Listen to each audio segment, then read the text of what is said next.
Bien, vamos a abrir la palabra en Marcos capítulo 8, del versículo 31 a Marcos 9, versículo 1.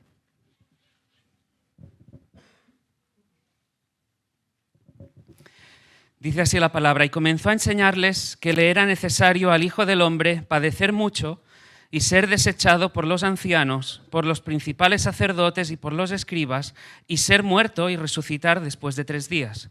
Esto les decía claramente. Entonces Pedro le tomó aparte y comenzó a reconvenirle. Pero él, volviéndose y mirando a los discípulos, reprendió a Pedro diciendo: quítate de delante de mí, Satanás, porque no pones la mira en las cosas de Dios, sino en la de los hombres. Y llamando a la gente y a sus discípulos, les dijo: si alguno quiere venir en pos de mí, niéguese a sí mismo y tome su cruz y sígame. Porque todo el que quiera salvar su vida la perderá, y todo el que pierda su vida por causa de mí y del Evangelio la salvará. Porque ¿qué aprovechará al hombre si ganare todo el mundo y perdiere su alma? ¿O qué recompensa dará el hombre por su alma? Porque el que se avergonzare de mí y de mis palabras en esta generación adúltera y pecadora, el Hijo del Hombre se avergonzará también de él cuando venga en la gloria de su Padre con los santos ángeles. También les dijo: de cierto os digo que hay algunos de los que están aquí que no gustarán la muerte hasta que hayan visto el reino de Dios venido con poder. Si lo recordáis, en el anterior mensaje vimos a Jesús hacer un alto en el camino. Hizo un breve parón y dirigió su mirada a los discípulos y les preguntó: ¿quién dicen los hombres que soy? Y los discípulos, estando al día de lo que decían los hombres acerca de Jesús, le dijeron: dicen que eres Juan el Bautista, otros dicen que eres Elías, otros dicen que eres un profeta más. Hablan de ti como alguien que hace cosas extraordinarias, reconocen que eres un hombre de Dios. Sin embargo, como viéramos, ninguno de esos 3 grupos se enteró de la película. Se enteró de quién iba, no se enteraron de quién era aquel que realmente tenían delante. Sin embargo, esta no era la pregunta con la que Jesús quería arrinconar, decíamos cariñosamente, en amor a los suyos. Esa pregunta de ¿quién dicen los hombres que soy? Tan solo era la introducción a la pregunta importante, al núcleo de la enseñanza de lo que estuvimos viendo la semana pasada. ¿Y vosotros quién decís que soy? ¿Quién soy yo para vosotros? ¿Quién decís que soy? Y ahí es donde vimos a Pedro, ¿verdad? Vimos a Pedro dar ese paso al frente como erigiéndose como un representante de los demás y dice: tú eres el Cristo, tú eres el Hijo del Dios viviente. Ahí Pedro está reconociendo, y hago un breve resumen, que no tienen delante de sí a uno más.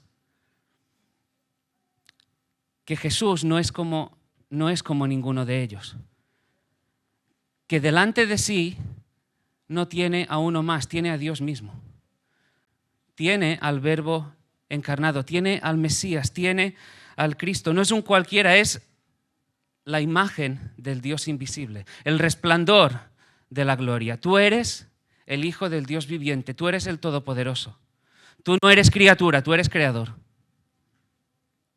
Al reconocerle como el Cristo, el Mesías, el ungido, está reconociendo que en Jesús se reúnen esos 3 oficios que ya estuvimos viendo había en el antiguo pacto. 3 oficios que servían para mediar, que hubiese esa mediación entre Dios y el hombre: profeta, sacerdote y rey. Y Pedro, al reconocerle como el Cristo, el Mesías, el ungido, está reconociendo que tiene delante de sí a Dios mismo, profeta, sacerdote y rey. Vimos que el pecado había confundido, que el pecado nos había alejado de todo, nos había dejado al borde del abismo. Y Dios en su misericordia levantó profetas. Levantó esos hombres que traían ese así dice el Señor para traer una guía, para traer luz en medio de la oscuridad. El pecado nos distanció de Dios, nos expulsó del huerto, del lugar de delicia. Y para que el pueblo no fuese consumido, Dios en su misericordia levantó sacerdotes, hombres que ofrecieran sacrificios y ofrendas para mediar delante de Dios. También estaba el pueblo bajo todo, por causa de la entrada del pecado, estábamos bajo el reinado del maligno. Y Dios levantó reyes. Pero estos hombres eran falibles. Todos los hombres que leemos en el Antiguo Pacto, reyes, sacerdotes, profetas, eran falibles. Y todos ellos tan solo eran un tipo de aquel, en mayúsculas, que iba a venir. Jesús, el Mesías, el Cristo. Y cuando Pedro le dice, tú eres el Cristo, le está diciendo, tú eres el profeta. Porque tú eres quien revela la verdad acerca del Padre. Tú eres el sacerdote porque tú eres el que trae la paz, el que nos reconcilia con el Padre. Tú eres rey porque bajo tu gobierno en verdad puede haber satisfacción, gozo, vida en mayúsculas. Y Cristo cumple esa triple función. Como sacerdote, Él es el camino, porque nos lleva, nos reconcilia con el Padre. Como profeta, es la verdad. Él nos revela acerca de Dios. Y como rey, Él es la vida. Hay vida, hay abundancia estando en Él. Él es el camino, Él es la verdad y Él es la vida. Entonces, ¿qué estarían pensando estos hombres? Cuando escucharon a Pedro decir, tú eres el Cristo, el Hijo del Dios viviente, y cuando escuchan a Jesús decir, bienaventurado eres Pedro, porque esto no te lo ha revelado carne ni sangre, sino mi Padre que está en los cielos, estos hombres dirían, ahora sí que sí. Ahora sí que lo tenemos aquí en medio de nosotros. Está con nosotros el Cristo, el Mesías, el Salvador prometido, el libertador. Ahora sí que es el momento de ir y que el reino sea restablecido. Ahora sí que ha llegado el momento de conquistar. Está con nosotros, Dios mismo, Dios con nosotros, Emmanuel. ¿Quién podrá detenerlo? ¿Quién podrá frenarlo? Hemos visto sus hechos maravillosos, expulsa demonios, sana enfermos, calma tempestades. La victoria es nuestra. Pero no esperaban la respuesta de Jesús. En un sentido les dice, sí, soy el Cristo, pero no se lo digáis a nadie.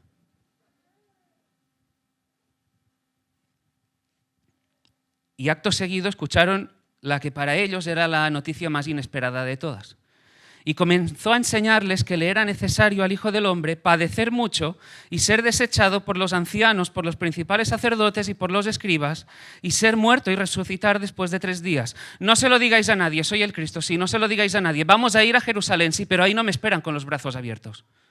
Ahí no me van a dar una calurosa bienvenida. Vamos a ir a Jerusalén, sí, pero ahí voy a ser desechado por los líderes religiosos. Ahí no me van a dar un abrazo.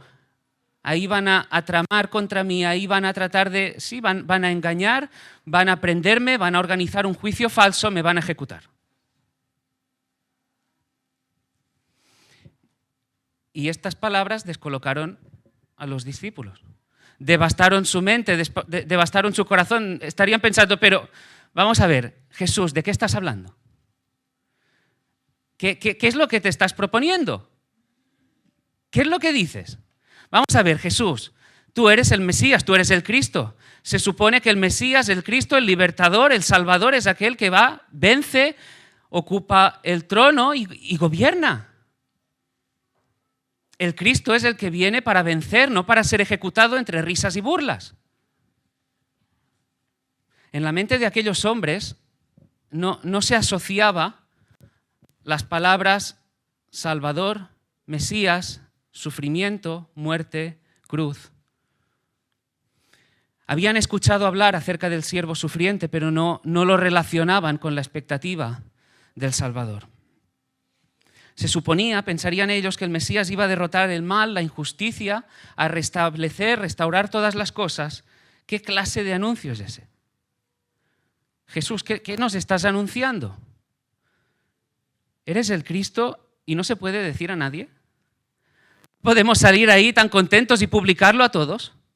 Pero espera, Jesús, no solo no lo digamos a nadie, sino ¿qué clase de anuncio es ese? Que tú vas a ir a Jerusalén, vas a ser desechado, vas a ser entregado, vas a sufrir, vas a padecer, vas a ser entregado, muerto. ¿Qué clase de anuncio es ese? La enseñanza que encontramos en el versículo 31, hermanos, hermanas, visitas que estáis aquí, es la enseñanza que debemos entender para comprender de verdad de qué va el cristianismo. Tú no puedes entender de qué va, en qué consiste el cristianismo si no entendemos la enseñanza de Jesús a sus discípulos del versículo 31 en adelante. En primer lugar, ¿por qué Jesús les dice que no les cuente a nadie acerca de su identidad, de quién es? Porque estos hombres sí que habían entendido quién era. Dios mismo, Jesús, el Cristo, el Mesías, sabían de su identidad, pero no habían captado todavía el mensaje completo. Tenían una parte, pero la visión aún era parcial. ¿Por qué? ¿Qué dijo el apóstol Pablo? Nosotros predicamos a Jesucristo y a este crucificado. Los discípulos conocían la identidad de Cristo, pero todavía no habían entendido la cruz de Cristo. Su mensaje todavía era parcial. Llegaría el momento, por supuesto que sí, el mismo Pedro, después lo leemos en el libro de Hechos de los Apóstoles, él se levantaría y daría ese discurso, hablando de qué? Sí, del sacrificio de Cristo y de su resurrección. Llegaría el tiempo, llegaría el momento. Mi identidad, Jesús, el Cristo, se identifica como el Hijo del Hombre, un nombre con el que Jesús está designando su divina condición mesiánica a la vez que está resaltando su humanidad. Designa su divina condición mesiánica, el Hijo del Hombre profetizado por Daniel, aquel que vendría con los ángeles y pondría todo en su sitio. Resalta su humanidad, como leemos en Filipenses 2, el que siendo en forma de Dios, no estimó el ser igual a Dios como cosa a que aferrarse, sino que se despojó. Se hizo siervo, hecho semejante a los hombres, y estando en la condición de hombre, se humilló a sí mismo, haciéndose obediente hasta la muerte y muerte de cruz. El plan, el propósito sí que pasaba por Jerusalén, pero implicaba ser desechado, ser entregado, sufrimiento, cruz, muerte y resurrección. Este era el mensaje completo. Sin embargo, aquellos discípulos estaban muy sorprendidos. Escucharon padecer, sufrir, morir y ya no escucharon nada más. El mismo Señor Jesús les dice, es necesario que vaya, es necesario que sea desechado por los líderes religiosos, es necesario que sufra, es necesario que muera, es necesario que resucite al tercer día, pero ahí habían desconectado. En un sentido es como que Jesús les dice, hey, que voy, que muero, pero que vuelvo, porque voy a resucitar con poder, volveré. Eso va a evidenciar que el sacrificio es aceptado, eso va a evidenciar que los principados ha habido victoria. Sin embargo, estos hombres habían ya desconectado en un sentido. Tanto habrían escuchado hablar acerca del Mesías. Y pensaban, como decía antes, que vendría para alcanzar determinadas cotas de poder. Sin embargo, él dice, no, yo no vengo a alcanzar más poder, sino a darme. Vengo a servir. No vengo a gobernar, sino a servir. ¿Recordáis de qué va el Evangelio de Marcos, el rey que se hizo siervo para dar su vida en rescate por muchos? No he venido a vivir, sino a morir. Eso es lo que Jesús les está enseñando. Sin embargo, les dice en el versículo 31, y esto subráyatelo, porque insisto, de eso va el cristianismo, le era necesario. Detrás de esa expresión hay un mundo. Le era necesario al Hijo del Hombre padecer mucho. Jesús no dice, mira, es que era algo inevitable. Lo que Jesús está diciendo es muchísimo más radical. Lo que Jesús está diciendo es que su muerte es necesaria, que ha venido para eso. Que su muerte sea necesaria implica que detrás hay un plan, hay un diseño desde la eternidad. Que el propósito es inmutable y que el propósito es la cruz, que el objetivo es la cruz, que es necesario que Él muera y que se trata de una entrega voluntaria. Jesús les dice claramente lo que va a ocurrir. Una cosa sería que Jesús dijera, mira, voy a luchar, pero me van a vencer. Es la razón para la que he venido a morir. tengo la intención de morir. Es necesario que yo vaya ahí, es necesario que yo padezca, es necesario que sufra, es necesario que sea traicionado, es necesario que sea crucificado en la cruz. Es necesario que resucite al tercer día. La cruz no fue accidental. La cruz no fue accidental, formaba parte del plan de redención, formaba parte del plan de salvación diseñado desde la eternidad pasada. La cruz era necesaria para nuestra salvación. Sin cruz no había reconciliación posible. Sin cruz no había un gobierno posible sobre nuestras vidas, un gobierno al que nosotros nos sometiéramos alegre y voluntariamente. Sin cruz formaríamos parte de ese grupo de rebeldes, enemigos de Dios. Él es el Salvador porque es el Cristo crucificado.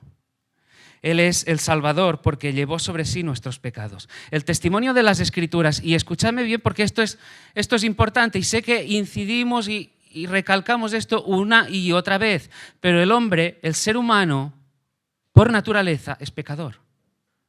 Por causa del pecado, el hombre está tocado de muerte. El corazón del ser humano, de hombre y mujer, está tocado de muerte. Hombre y mujer dicen, no hay Dios. No hay justo ni aun uno. Todos se desviaron. A una se hicieron inútiles. Esa es la conclusión del apóstol Pablo en la carta a los romanos. ¿Os acordáis? A una se hicieron inútiles. Acaba diciendo, no hay temor de Dios. El hombre sin Dios no acepta el reinado de Cristo. El hombre sin Dios no acepta someterse al reinado de Cristo y eso pone al hombre en serios problemas con el Padre. Si tú te rebelas contra el Hijo, tienes un problema con el Padre, no puede ser de otra manera. Si tú pisoteas el nombre del Hijo, tienes un serio problema con el Padre. Si tú le escupes al Hijo, tienes un problema gravísimo con el Padre. No tienes esperanza, no puedes tener ningún tipo de esperanza. En tu soberbia, en tu incredulidad, en tu idolatría, no puede haber ningún tipo de esperanza. La única esperanza que tienes es que Dios, por su gracia, su misericordia, por el poder del Espíritu, cambie tu corazón. Y entonces ahí la incredulidad pase a la fe. De la idolatría a la adoración. Que todas las cosas sean cambiadas. Que el Hijo sea glorificado en ti, que le reconozcas como Señor y Salvador. A partir de ahí todo puede cambiar. Sí, por supuesto que sí, el Señor hace todas las cosas nuevas. Reconciliados, perdonados, una nueva esperanza en el corazón, una esperanza eterna, gloriosa. Pero había un pecado, ¿no es así? ¿Qué ocurre con el pecado? ¿El pecado quién lo paga? Porque el pecado nos pone en deuda con Dios. El pecado genera una deuda. ¿Quién asume la deuda? ¿Quién asume el pago de la deuda? ¿Quién asume el castigo de nuestros pecados? Porque nuestros pecados merecen castigo. Dios es santo.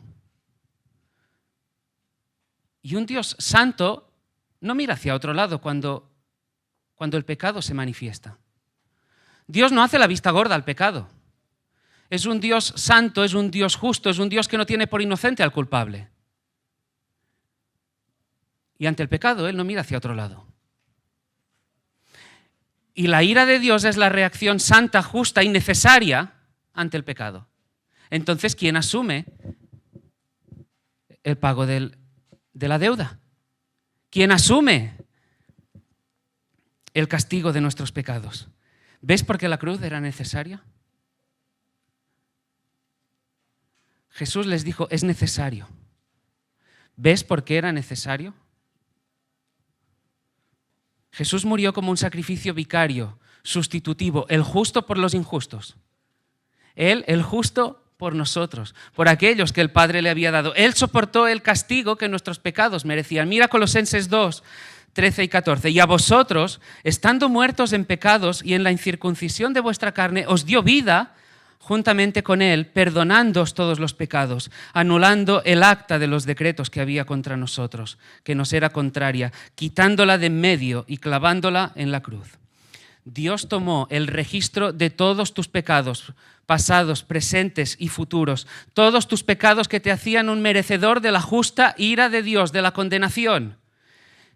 Y mira, en lugar de ponértelo en la frente, en lugar de echártelo en cara, ¿qué es lo que hace? Las pone en las palmas de las manos del Hijo.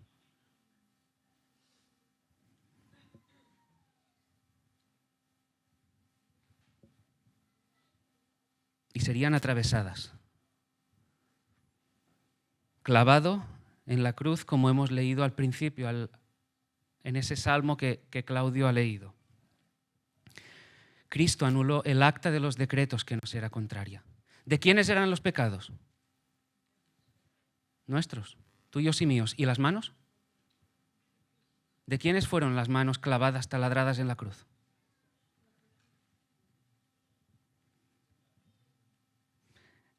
Se trata de ver la hermosura de esa palabra, sustitución. Sustitución en la cruz del Calvario. El justo, el que no había cometido pecado, aquel en quien no había pecado fue hecho pecado por cada uno de nosotros.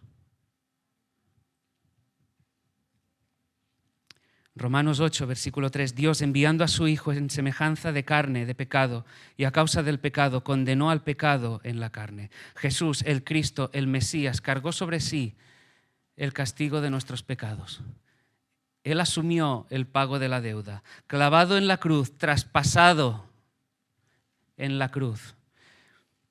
Él soportó el castigo, recibió el golpe que nuestros pecados merecían. Sí, tus pecados y mis pecados merecían el golpe. Sin embargo, el herido fue Él. El que fue herido por nuestras rebeliones fue Él. El que fue molido por nuestros pecados fue Él, el Cristo, el Mesías. Y ahí Él nos reconcilió con el Padre. La deuda cancelada. En el Calvario el pecado es tratado. El juicio es ejecutado. La justicia es establecida. El pecado es castigado. Y nosotros, por la fe, en esa entrega sustitutiva de Cristo, en su obra en la cruz del Calvario, reconciliados con el Padre. Eso es lo que necesitas entender. No hay cristianismo sin entender, sin abrazar esa verdad. Si la cruz no te maravilla, tienes un serio problema. Si cantando de la cruz tu corazón no acelera el ritmo, tienes un problema. Pídele, ora al Señor que te muestre la belleza de la cruz. La cruz es el lugar terrible donde la sangre fue derramada, pero es a su vez también ese lugar de bendición a través del cual nosotros somos reconciliados con el Padre y disfrutamos de toda bendición por nuestra unión con Cristo. La muerte era necesaria, el sacrificio era necesario, la resurrección, por supuesto, era necesaria. La resurrección con poder al tercer día era necesaria.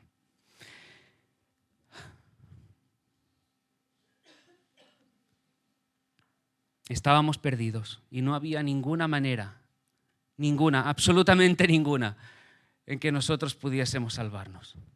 El sacrificio era necesario.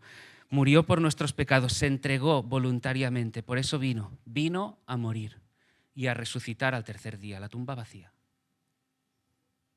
El creyente ancla su esperanza en esa obra en la cruz, pero en la tumba vacía, en el poder de la resurrección.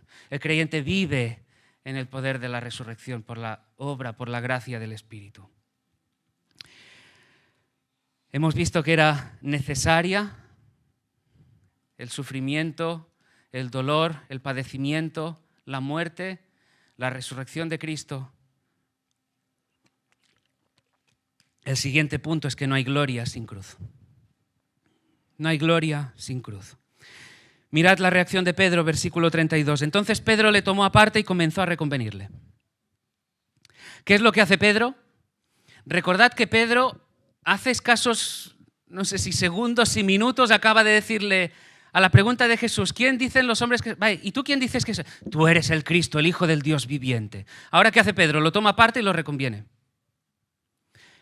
Lo que hace Pedro aquí es duro. lo que Pedro está diciendo es, a ver, Jesús, ven un momento conmigo. Ven un momento conmigo, vayámonos aparte. Y nos dice el texto que reconvino a Jesús, lo reprendió. Pedro reprendió a Jesús. Pedro abroncó, elevó el tono a Cristo.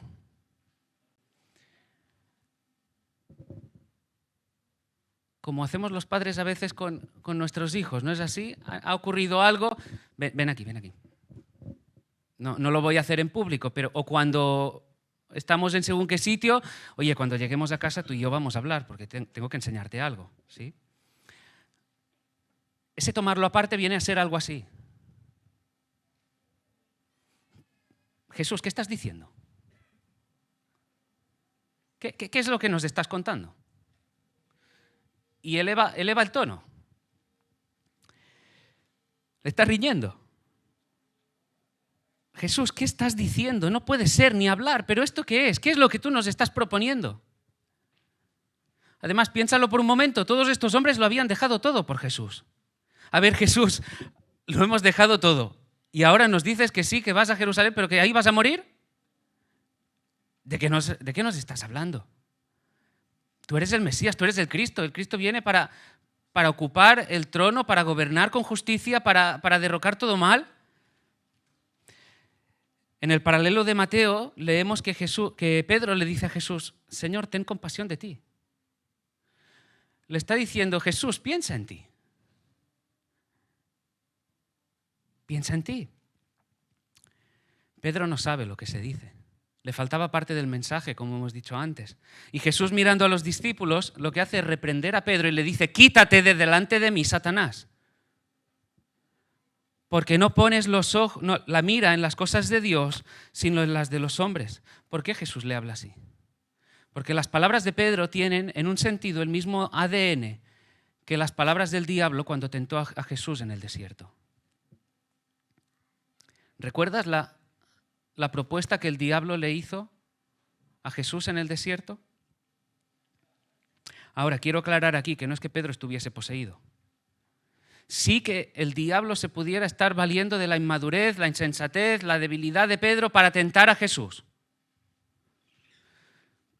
Pero la escena que tenemos aquí tiene unos tintes muy similares, muy parecidos a esa escena de la tentación a Jesús, ese momento en el que el diablo le dice, ¿quieres toda la gloria? ¿Quieres todos los reinos? Solo tienes que hacer una cosa, póstrate delante de mí y adórame. Mira qué atajo. No hace falta que vayas a la cruz, no hace falta que pases por el sufrimiento. Tan simple como postrarte y adorarme.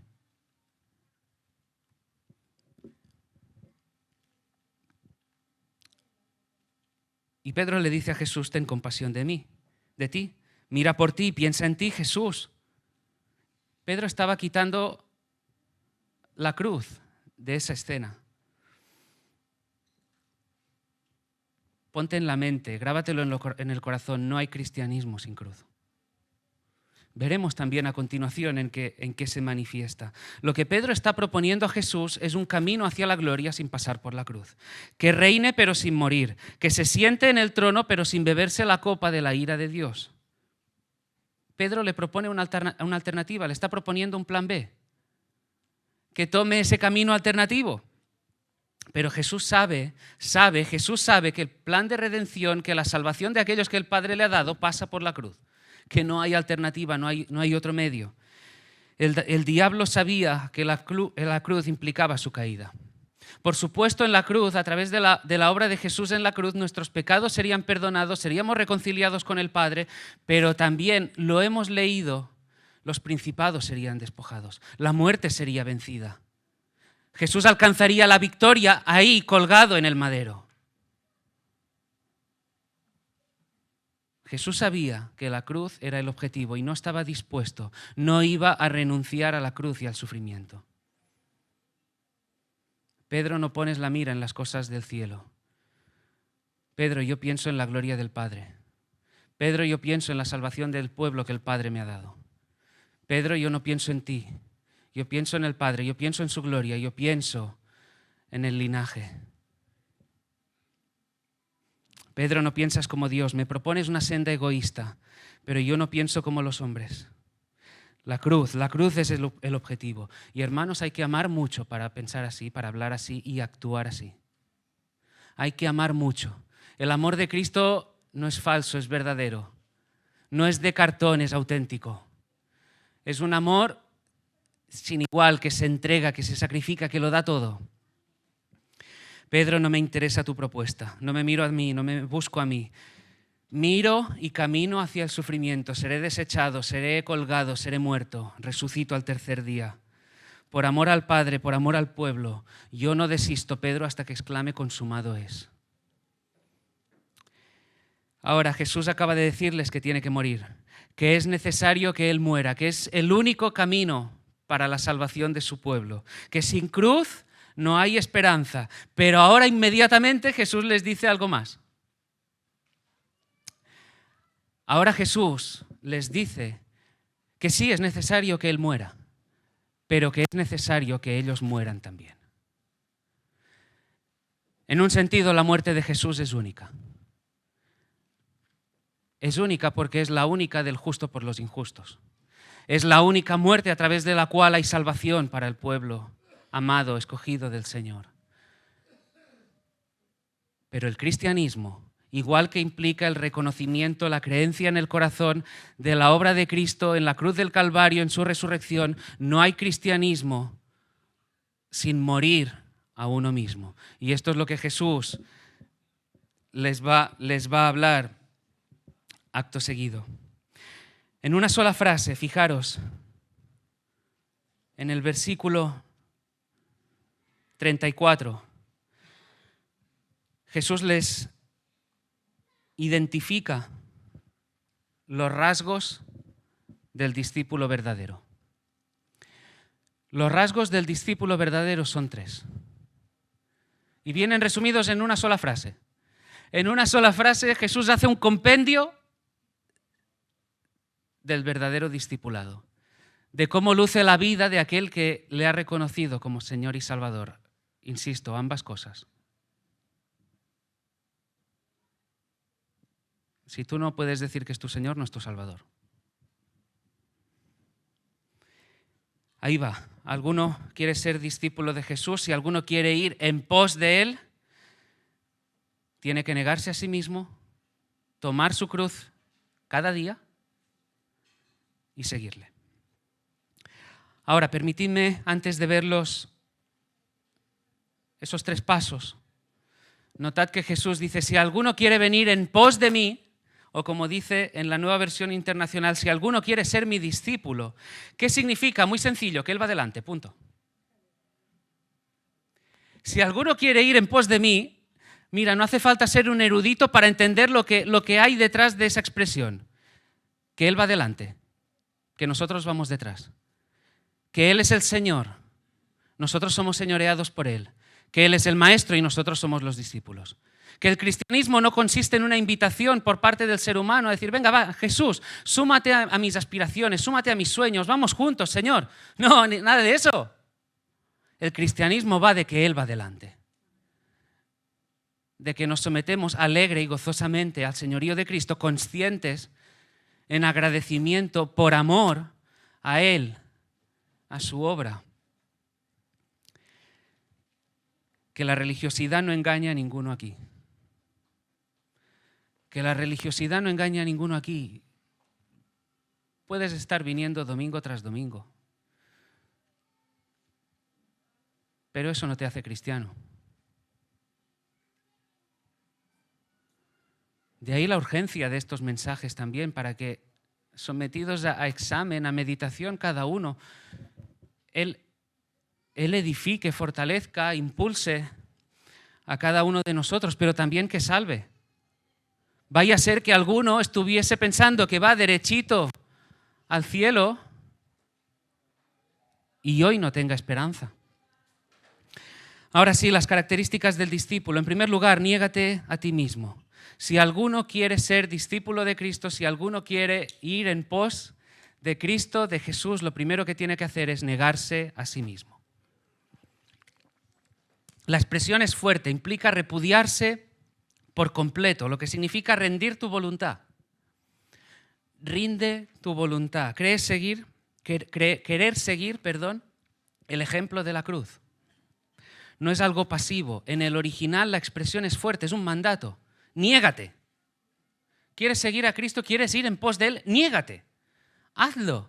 Toma una actitud activa, nada de pasividad y requiere una acción y ahí, por supuesto, necesitamos la obra del Espíritu. Estamos más necesitados que nunca de la obra del Espíritu para negarnos a nosotros mismos. Es por su obra que podemos aprender a negarnos a nosotros. La característica del discípulo, el negarse a uno mismo, es lo que va a testificar de haber abrazado a Cristo, su evangelio, su obra. Por supuesto, al negarnos a nosotros mismos, estamos afirmando que nosotros no merecíamos nada, que nosotros no podíamos alcanzar, el favor de Dios. Es la expresión, por así decirlo, del pobre en espíritu. El que reconoce cuál es su condición, el que reconoce su bancarrota, pero a su vez reconoce que Cristo es el todo. Que teniendo a Cristo lo tiene todo. Se trata de un mensaje totalmente opuesto, por supuesto que sí, al de la sociedad actual. Una sociedad que enseña, que promueve, que defiende a ultranza el yo. El mensaje de Jesús enseña algo totalmente distinto. ¿Quieres ser mi discípulo? Abdica. Abdica de la corona. Tú no eres el rey soy yo. Abdica para que Él reine. Seguir a Cristo, ser su discípulo, implica reconocerle como Señor. Negarse a uno mismo implica entender que no se trata de mis deseos, mis gustos, mis expectativas, mis aspiraciones, mis derechos. Cuán reivindicativos somos a veces, ¿verdad? Nuestros sueños. Se trata de su voluntad. Y lo que quiere el discípulo, lo que quiere el cristiano es someterse a su voluntad buena, agradable y perfecta. Implica renunciar a lo que yo considero bueno, lo que yo considero que me conviene, para abrazar lo que Él dice que es bueno en su palabra. Y desechar todo aquello que no me conviene. Ahí donde el mundo dice que hagas lo que te plazca, que vivas, que la vida son 2 días, que da igual. Cristo dice, niégate a ti mismo. Implica, por supuesto que sí, una lucha contra el pecado. Implica esa lucha contra esas actitudes pecaminosas de orgullo, codicia, egoísmo, todo lo que baila alrededor del yo. Y que te niegues a ti mismo. Que no se trata de su satisfacción, placer, sentido de identidad, autorrealización personal. Jesús te dice, ¿quieres ser mi discípulo? Niégate a ti mismo. Y ahí, ¿sabes? El Espíritu hace una obra preciosa, porque en ocasiones costará. En ocasiones tomar ciertas decisiones no va a ser fácil, pero Él trae también en nuestro corazón, en nuestra mente, el convencimiento, a la vez que nos capacita. El que se niega a sí mismo está dispuesto a decir cosas como las siguientes, y os invitaría, porque a mí esto me ha bendecido mucho esta semana. El que se niega a sí mismo está dispuesto a decir algo así como, Señor, estoy dispuesto a recibir lo que tú me das, a carecer de lo que retienes, a renunciar a lo que me quitas. Estoy dispuesto a sufrir en medio de la aflicción la prueba que tú permitas, porque todo está bajo tu soberanía y tu gobierno. El que se niega a sí mismo está dispuesto a desechar, renunciar a la idea que tenía para sí, para su vida, para ser y hacer lo que el Señor quiera. ¿Puedes decir eso? ¿Estás dispuesto? ¿Puedes decir eso de corazón? Señor, recibo lo que tú das. Señor, renuncio a lo que tú quitas. A carecer aquello de lo que tú retienes. Tú eres el soberano. Renuncio a lo que yo pensé que me haría feliz, a mis ideas, expectativas de futuro, a ser lo que yo anhelaba ser en mi incredulidad años atrás, para ser quien tú quieres que sea, para hacer lo que tú quieres que haga. El discípulo entiende que no tiene potestad sobre su vida porque Cristo es el Señor. Así que en primer lugar, niégate a ti mismo. En segundo lugar, toma tu cruz.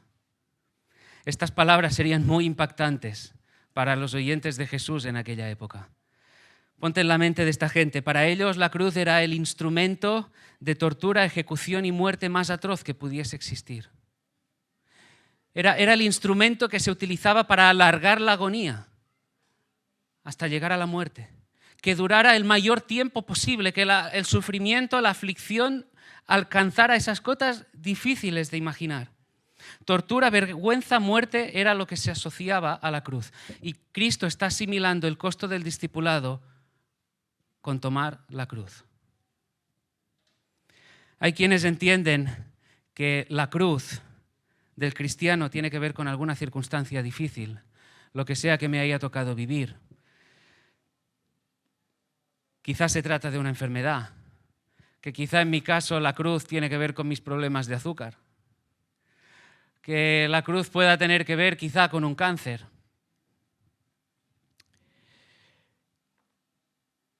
¿Has reparado en la idea que esto son cosas que ocurren a creyentes y a incrédulos? Y el incrédulo no toma esa cruz para seguir a Cristo.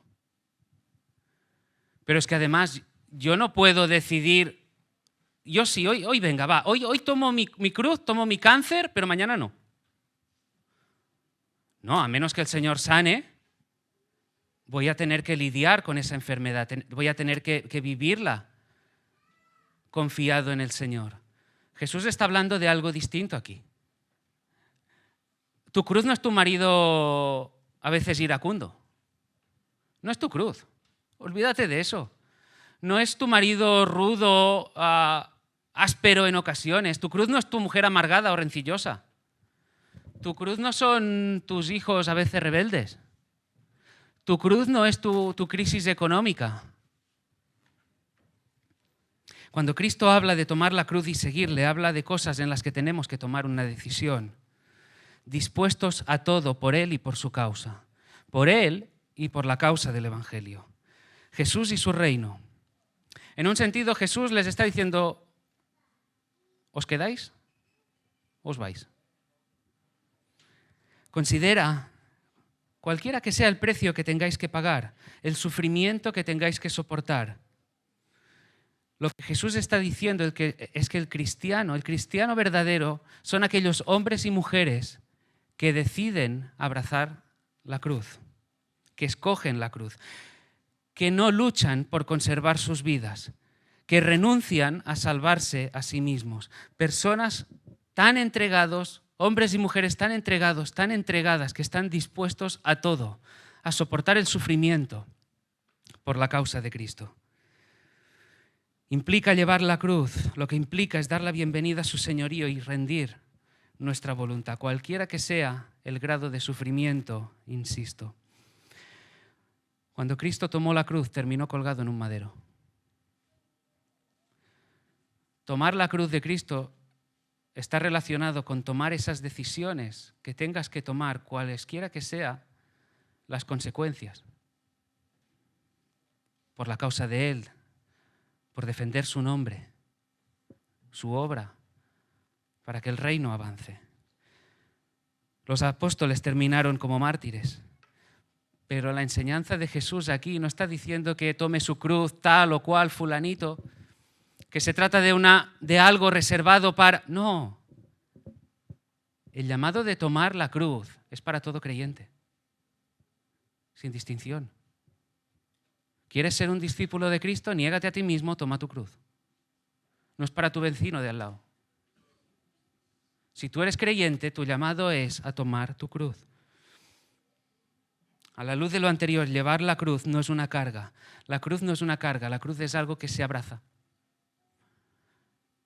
Si implica tomar una decisión, quiere decir que estoy decidiéndome por algo, que estoy abrazando algo, cualesquiera que sea el precio. Se trata de Él, de Dios, de su nombre, de su causa, de la bendición de su pueblo. Y el creyente, abrazando esa verdad en el corazón, está dispuesto a todo. El único llamado que Jesús tiene para los creyentes es eso, negarse a uno mismo, tomar la cruz y seguirle. No hay un solo cristiano que no tome su cruz. Hay muchos evangélicos, entre comillas, que no toman su cruz. Pero no hay cristiano verdadero que no tome su cruz. Habrá quien se llame evangélico, pero que no toma su cruz. No hay cristiano verdadero. El cristianismo verdadero pasa por tomar nuestra cruz. Y en tercer lugar dice, y sígame. Lo que es lo mismo, obediencia. Como he dicho antes, Jesús va delante, nosotros detrás. El discípulo escucha atentamente las palabras del Maestro. Escucha sus enseñanzas, las abraza y las quiere poner a la práctica. El discípulo ve las actitudes de Jesús y quiere crecer a semejanza de su carácter, de cómo es su corazón. El discípulo verdadero escucha y atesora en el corazón los mandamientos del Señor y no solo eso, los quiere llevar a la práctica. Sígame, el mismo verbo que encontramos en Juan 10, 27, donde Jesús describe a los suyos, mis ovejas oyen mi voz y yo las conozco y me siguen. Así como las ovejas oyen la voz del pastor y le siguen, el cristiano oye la voz de Cristo y le sigue. No tiene más.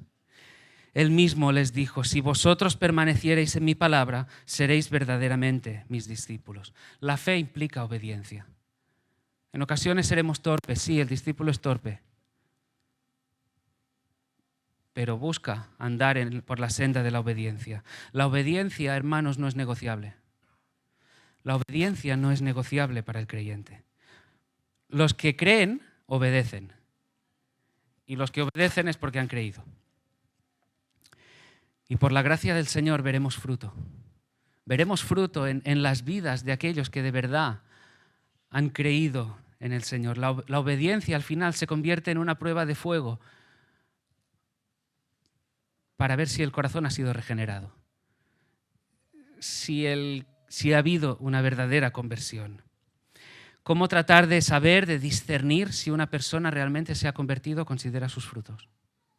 Por sus frutos los conoceréis, la enseñanza que estuvimos viendo también la semana anterior. El discípulo sigue a Cristo hasta el fin. El discípulo sigue a Cristo hasta el fin. Es también la evidencia de si un discípulo es un verdadero creyente que persevera hasta el fin. Mas el que perseverare hasta el fin, éste será salvo. Hay algunos que en su día se congregaron en la iglesia, en esta o en cualquier otra. Personas que estuvieran acudiendo domingo tras domingo, que quizá fueron o llegaron a ser parte activa también del servicio, pero que pasado cierto tiempo dejaron de asistir. Se decidieron, optaron por andar en las corrientes de este mundo, sumergirse en el pecado. A menos que estas personas, antes de su muerte, antes de que la muerte llame a las puertas de su vida, vengan reconociendo el señorío de Cristo, no hay esperanza para ellos. Primera de Juan 2:19, salieron de nosotros, pero no eran de nosotros, porque si hubiesen sido de nosotros, habrían permanecido con nosotros, pero salieron para que se manifestase que no todos son de nosotros. Un seguidor de Cristo, en un sentido, dice hasta la muerte. Cualesquiera que sean los tiempos y circunstancias.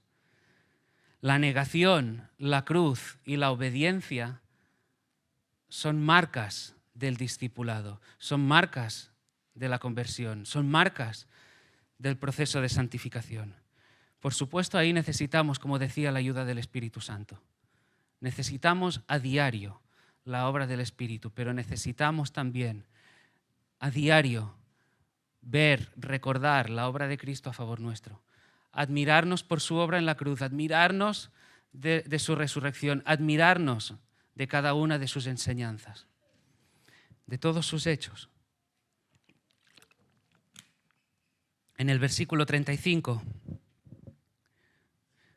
vemos cuál es la expectativa.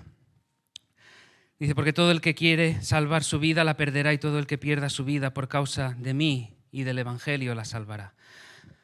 Te pregunto, ¿hasta dónde llega el señorío de Cristo en tu vida? ¿Hasta dónde llega el compromiso en tu vida? ¿Hasta qué punto estás comprometido? Mira el texto, las palabras de Jesús, ¿no? Él mismo da una respuesta, el que perder para ganar. Perder para ganar. El que está dispuesto a renunciar por causa de Cristo y del Evangelio, no está perdiendo, está ganando. No pierde, sino que gana. El discípulo de Cristo es aquel que se ha visto tan asombrado por la hermosura, la belleza de Cristo, que está dispuesto a dejar todo en un segundo lugar. Por supuesto, disfrutará de toda bendición que proceda de parte del Señor. Podrá disfrutar de la familia, podrá disfrutar de todo lo que el Señor nos dé, la comunión con los hermanos, sea un trabajo, sea lo que sea. Pero Él ocupa el primer lugar. Una vida rendida al Señor. Se trata de aquellos que no han decidido por sus intereses, que no han optado por sus agendas, por sus intereses egoístas, por sus planes de futuro, que no han decidido por lo que ellos consideraran que era más oportuno para su vida, dejando a Cristo fuera de la ecuación. ¿Os acordáis? La semana pasada nos preguntábamos, ¿está Cristo presente en tus decisiones? ¿O lo dejas al margen? ¿Está tu vida rendida a Jesús, al Señor? ¿Estás dispuesto a renunciar por Él, por su causa? La cultura que nos envuelve está sumida en el yo. El yo. Mis deseos, mis expectativas, mis aspiraciones, mis planes de futuro, lo que a mí me gusta, mis derechos, mis facilidades, mis comodidades. Algo pecaminoso. Algo pecaminoso que distorsiona absolutamente todo. Y sin embargo es algo que está ahí fuera, está en la sociedad, pero que también se ha adentrado desgraciada y lamentablemente en las iglesias, en la forma de pensar, de ver, de entender y de vivir de muchos. Al punto que no estamos dispuestos a sufrir por el Señor. Al punto que escuchamos sufrimiento y decimos, para. ¿Sufrimiento? ¿En mi vida?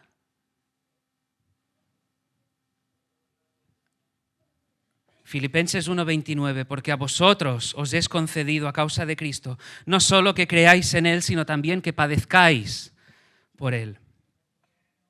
Un privilegio que engloba ambas cosas, creer en Él y sufrir por Él.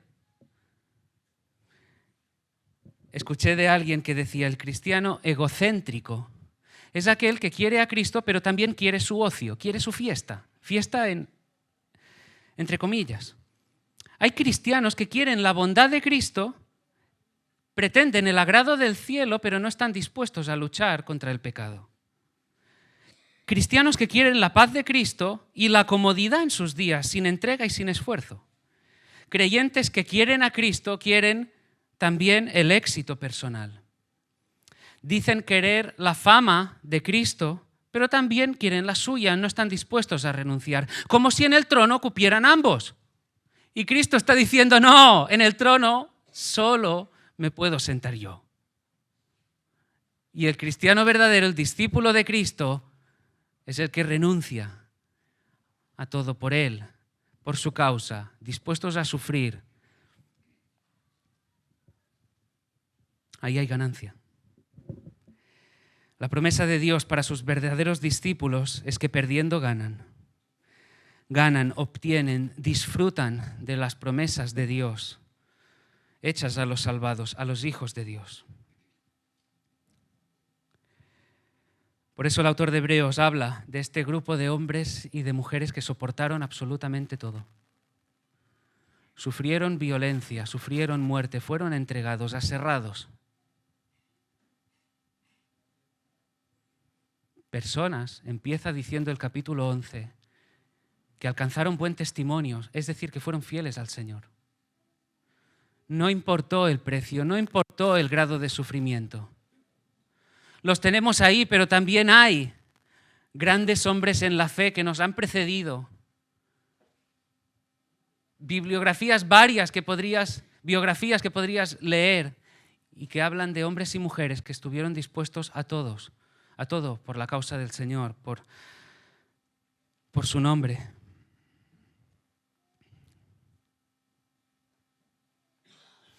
Todo discípulo, como digo, se ha negado. Todo discípulo toma su cruz y le sigue. Ahora, ¿qué hay de ti? ¿Algunas preguntas más? Va. Cuando escuchas hablar de negarte a ti mismo, ¿qué es lo que piensas? ¿Es una actitud que abrazas en el corazón? ¿Es algo a lo que estás dispuesto a negarte? ¿Estás dispuesta a renunciar a tus deseos, a tus expectativas, a tus aspiraciones, tus planes de futuro, a tus agendas, dejando que sea Él quien determine tus pasos? ¿Está Cristo en la toma de decisiones para ese futuro inmediato, para el mañana o para los años que siguen? ¿Estás dispuesto a renunciar a las expectativas que tuvieras? ¿Estás dispuesta a renunciar a tus derechos? ¿Está presente en tus decisiones? ¿Quién decide lo que es bueno para ti? ¿Quién decide lo que más te conviene aquí, ahora, esta tarde?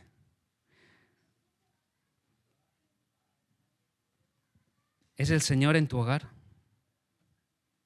¿Es el Señor en la forma de vivir tu matrimonio? ¿Es el Señor en la forma de educar a tus hijos? ¿Es el Señor en la forma de andar por este mundo? ¿Es el Señor en tu forma de hablar? ¿Es el Señor en tu forma de pensar? ¿Es el Señor en tu forma de relacionarte con los demás? ¿Es el Señor en la forma de relacionarte con los hermanos? ¿Es el Señor en la forma de pringarte por los hermanos?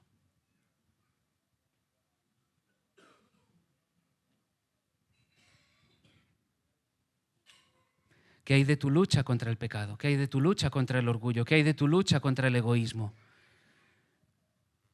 ¿Estás dispuesto a negarte luchando férreamente con la ayuda del Señor contra el pecado? Porque es una ofensa contra Dios. ¿Estás dispuesto a abdicar? ¿Estás dispuesto a decir, aquí está mi corona? Porque tú eres el Señor, tú eres el Rey. ¿Qué piensas cuando escuchas hablar de tomar la cruz? ¿Qué piensas cuando escuchas hablar de tomar la cruz, de decidirnos por la causa de Cristo, por su Evangelio? ¿Qué es lo que piensas? ¿Estás dispuesto a renuncias? ¿Estás dispuesto a sacrificios? ¿Estás dispuesto a traiciones? ¿Estás dispuesta a la burla?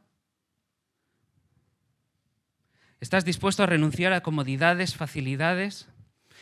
¿Dispuesto a renunciar a tu tiempo por la causa? ¿Dispuesto a renunciar por los hermanos? ¿Dispuesto a sufrir?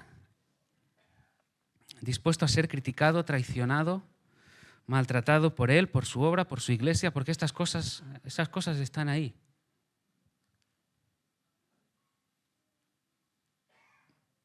Quizá no experimentamos ciertos grados de sufrimiento, ciertas persecuciones que sí están sufriendo cristianos, hermanos en la fe en otras partes del mundo. Pero te decides por la causa, por la agenda de Dios, por la obra de Dios, cualesquiera que sea la crítica que puedas recibir. Yo viniendo esta mañana en el coche hacía un repaso de últimos años, ¿sí o no?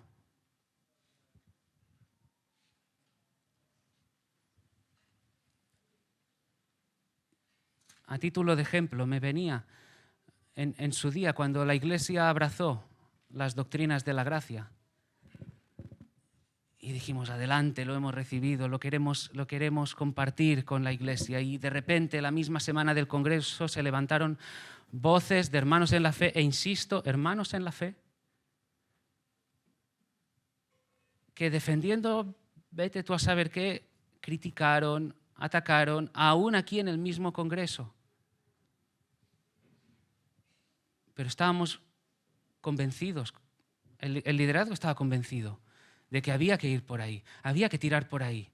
No podíamos predicar, enseñar, vivir otra cosa. Y no lo digo como un mérito propio, sino es la obra del Señor. Uno tiene que estar dispuesto a soportar críticas.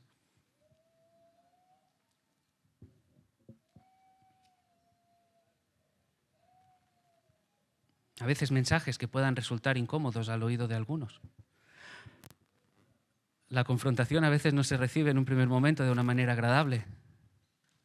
Al final trae frutos de justicia. Pero uno tiene que estar dispuesto a predicar fielmente lo que entiende de parte del Señor. No yo, cualquiera que asuma el predicar la palabra, enseñar en un grupo pequeño. ¿Qué hay de renunciar a ese trabajo que tanto anhelabas para cumplir con propósitos el plan de Dios en tu vida, en tu hogar, cualesquiera que sea la prosperidad? Renunciar a esa promoción que sabes que quizá te va a encumbrar, pero que te puede apartar. Llevar a tu esposa o a tus hijos a un lugar que pueda ser peligroso. Soportar y sufrir persecución por causa del Evangelio. ¿Estás dispuesto a dar la vida? Por supuesto, no siempre tendremos el mismo grado de valentía. Necesitamos recordarnos, predicarnos el Evangelio, la obra del Espíritu. Negarnos, tomar la cruz y seguirle no es una carga. Es algo que el creyente verdadero lo abraza. Se abraza. Y termina la enseñanza Jesús con una advertencia, una seria advertencia, versículo 36 al 38. Porque ¿qué aprovechará al hombre si ganare todo el mundo y perdiere su alma?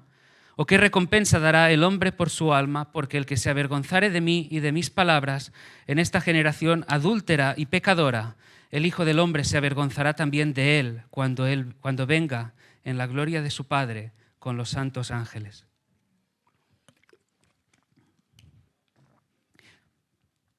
¿Qué aprovecha? ¿Qué aprovecha al hombre si gana todo el mundo y pierde su alma? ¿Qué aprovecha al hombre si en sus días, en esta tierra, en esta vida terrenal, tiene absolutamente todo? Una buena familia, un trabajo reconocido, un nombre. Se ha hecho un nombre, ha conseguido alcanzar un nombre en su trabajo, en la sociedad, posesiones, una holgada cuenta corriente, pero su alma se pierde. ¿Qué aprovecha? ¿Qué ganamos si aquí poseemos todo aquello que el mundo diría que eso te dará la felicidad? El éxito, pero te espera una eternidad en el infierno. ¿Qué recompensa dará el hombre por su alma? ¿Cuánto vale? Jesús llamó a aquella generación adúltera y pecadora. Unos términos que también podrían describir esta generación, ¿no es así? ¿Cómo se avergüenza el hombre de Cristo? No reconociéndole como Dios, no reconociéndole como el Mesías, no reconociéndole como el camino, la verdad y la vida, no reconociéndole como Señor y Salvador. Si no le reconoces como Mesías, Él no te reconocerá como salvo. Si no le reconoces como Dios, Él no te va a reconocer como hijo de Dios. Si no crees que Él es el único camino, te perderás por el otro. Si tú no confiesas que Cristo es la verdad, te perderás en la mentira. Si no crees que Él es la resurrección de la vida, resucitarás para muerte. Jesús se avergonzará de aquellos que le han negado, que han pisoteado su nombre. En el día del juicio el Señor va a destruir sus enemigos. No se trata de una aniquilación, no se trata que dejen de existir, no, condenados eternamente, sin vuelta atrás. Lamento, frustración por toda una eternidad, castigo eterno. El regreso de Cristo es la bendita expectativa, la bendita esperanza que aguarda el creyente en su corazón. El creyente en su corazón dice, sí, ven Señor Jesús. Y mientras estamos de este lado de la eternidad, no avergonzándonos de Él, viviendo para Él, para su gloria, atesorando sus enseñanzas, sus mandatos, apuntando con todo lo que hacemos para Él, Él no se avergüenza, no se avergonzará de nosotros. Mira estas palabras del autor de Hebreos. No se avergüenza de llamarlos hermanos. Dios no se avergüenza de llamarse Dios de ellos. Pero la realidad del juicio, escúchame bien, si estás aquí sin Cristo, la realidad del juicio es una noticia, una expectativa aterradora para ti si estás en Cristo. Es aterradora. Aquel que le haya negado, aquel que no le haya reconocido como Señor y Salvador, que no haya confiado en Él, aquel que haya optado por seguir sus pasos, aquel que haya optado por seguir en pos de sus propios intereses, de sus agendas, que haya estado cantando a lo largo de toda su vida esa canción diabólica a mi manera,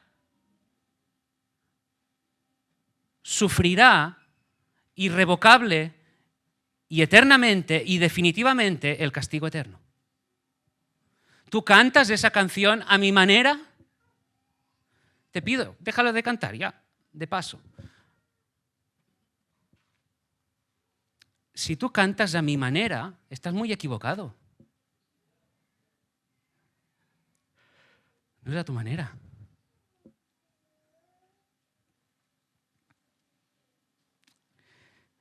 Termino. Si estás aquí hoy sin Cristo, hoy puede ser día de salvación. Si tú no habías entendido el mensaje del Evangelio, si tú no has reconocido a Cristo como Señor y Salvador, hoy puede ser día de salvación. Pídele a Dios que por la obra del Espíritu el Hijo sea glorificado en tu corazón, que veas su hermosura, que veas su belleza, que la obra de la cruz te impacte, que creas en esa obra salvífica de Cristo a favor tuyo. Que te maraville esa entrega sustitutiva del justo por los injustos en esa cruz, esa entrega que era necesaria, como también lo era necesaria su resurrección, con poder al tercer día, confirmándose así que el sacrificio había sido aceptado por el Padre, que ahora sí la muerte ha sido vencida. No hay esclavitud, hay libertad.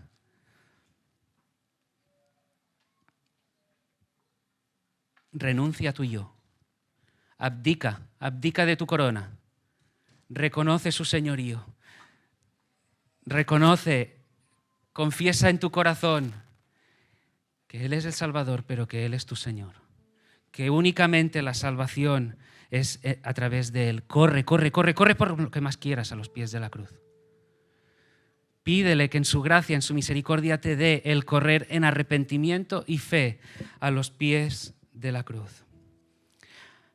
Es un llamado, por supuesto, a los inconversos, a los que hoy cantan a mi manera, que levanten bandera blanca y digan, no es a mi manera, es a la tuya. Tú eres el Señor. Pero es un mensaje también, entendía, de ánimo para la iglesia. Cada uno sabe el momento, sus circunstancias en las que se encuentra aquí a día de hoy. Y vemos y se sabe creyente. Porque lo ha vivido, lo ha experimentado. El Señor trajo esa convicción en el corazón. Hay esos frutos, pero a veces la vida depara esas curvas, esos caminos inesperados, y uno parecería flaquear.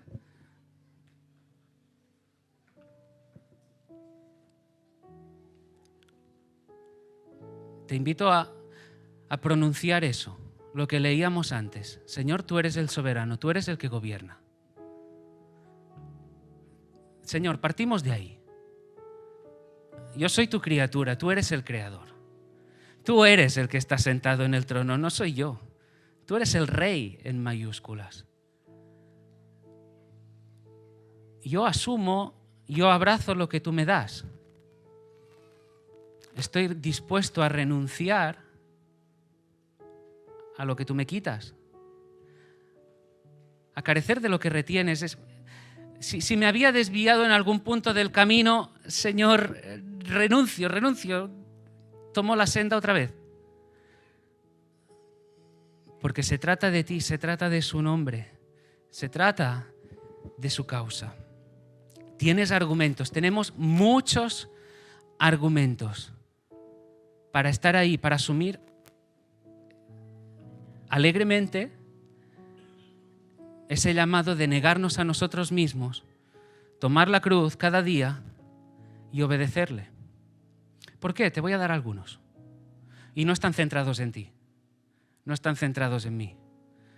Están centrados en su verdad y en lo que Él hace a favor de cada uno de nosotros. Mira si esto no te impulsa para tus días. El creyente sabe que ha sido amado por Dios con un amor eterno, que hemos sido escogidos, amados, adoptados, reconciliados para alabanza de la gloria de su gracia. El creyente sabe que en nuestro interior mora Dios mismo por su Espíritu. El creyente sabe que Él pone en nosotros el querer como el hacer. El creyente sabe que el amor de Dios es incondicional, que es verdadero, que no es de cartón. Se trata de un amor sin reservas. El creyente sabe que podemos acercarnos a Él confiadamente, para el oportuno socorro. El creyente sabe que hay gracia, que hay mucha gracia en el Señor, que hay perdón en Dios. El creyente sabe que Dios es poderoso para levantar, que Dios es poderoso para restaurar, para sanar todas las heridas. El creyente sabe que Dios mismo, está atento a nuestras oraciones, al clamor de su pueblo. El creyente sabe que Él es el Altísimo, el Dios de toda misericordia y verdad, el Todopoderoso, el que nos favorece, como dice el salmista. El creyente sabe que Dios es el que conforta nuestra alma, que Él es nuestro pastor en mayúscula, que Él es el que guía nuestros pasos por sendas de justicia por amor de su nombre. El que aunque andemos en valle de sombra y de muerte, Él está con nosotros. El creyente sabe que Dios, como buen Padre, es el que nos corrige, disciplina en amor, para que andemos por sus sendas, crezcamos en santidad. El creyente sabe que Dios hace que todas las cosas cooperen para nuestro bien, para que crezcamos a la imagen del Hijo. El creyente sabe que nada ni nadie nos podrá separar del amor de Dios que es en Cristo Jesús, Señor nuestro. El creyente sabe que el Señor, aquel que inició la buena obra, la terminará. Que Él no queda a medias. Jesús dijo, si quieres ser mi discípulo, niégate a ti mismo, renuncia a tu yo. Toma la cruz, decídete por mí. Abraza la cruz. Toma las decisiones que convenga por mí. Asume las renuncias. Abandona lo que tengas que abandonar y sígueme. La idolatría del yo debe terminar. Y si reconoces que tu yo está demasiado arriba, que se ha venido arriba, arrepiéntete. Hay mucha gracia en el Señor. La idolatría del yo debe ser cambiada por la adoración al único Dios verdadero. El que gobierna sobre todas las cosas, sobre tu vida, sobre la mía. Únicamente en Él haya descanso el alma. Amén.